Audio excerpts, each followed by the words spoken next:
En porte-à-faux avec une partie de ses partisans sur l'affaire Epstein, Donald Trump a annoncé jeudi qu'il allait poursuivre le Wall Street Journal pour un article lui attribuant une lettre salace adressée aux financiers en 2003. Donald Trump a qualifié cet article de faux, malveillant et diffamatoire. Pour rappel, Jeffrey Epstein a été retrouvé pendu dans sa cellule à New York le 10 août 2019 avant d'être jugé pour divers crimes sexuels. Le président Trump va bientôt poursuivre le Wall Street Journal, News Corp et monsieur Robert Murdoch, écrit Donald Trump sur son réseau Truth Social, précisant les avoir personnellement mis en garde avant l'apparition de cet article jeudi.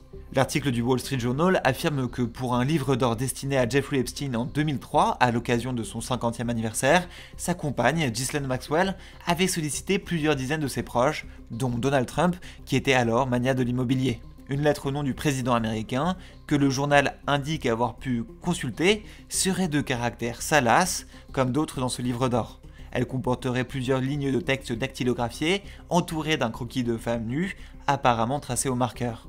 La signature gribouillée du futur président apparaîtrait sous la taille de la femme, évoquant une toison pubienne. Dans une énième tentative d'éteindre le feu qui couve au sein de ses partisans sur ce dossier, Donald Trump a indiqué avoir demandé à sa ministre de la Justice, Pam Bondi, de rendre public tous les témoignages pertinents recueillis par le grand jury dans cette affaire, sous réserve de l'accord du tribunal. La mort de Jeffrey Epstein a alimenté d'innombrables théories complotistes, selon lesquelles il aurait été assassiné pour empêcher des révélations embarrassantes sur toute une série de personnalités de premier plan. Mais le 7 juillet, le ministère de la Justice et le FBI ont annoncé n'avoir découvert aucun élément nouveau dans le dossier qui justifierait la publication de nouveaux documents. Ils ont également confirmé le suicide en prison de Jeffrey Epstein et affirment n'avoir découvert lors d'un examen approfondi de la totalité du dossier ni liste de clients d'un réseau d'exploitation sexuelle, ni preuve crédible qu'il aurait fait chanter des personnes puissantes. Ces conclusions ont ulcéré une partie de la base de Donald Trump qui espérait des révélations explosives avec son retour au pouvoir,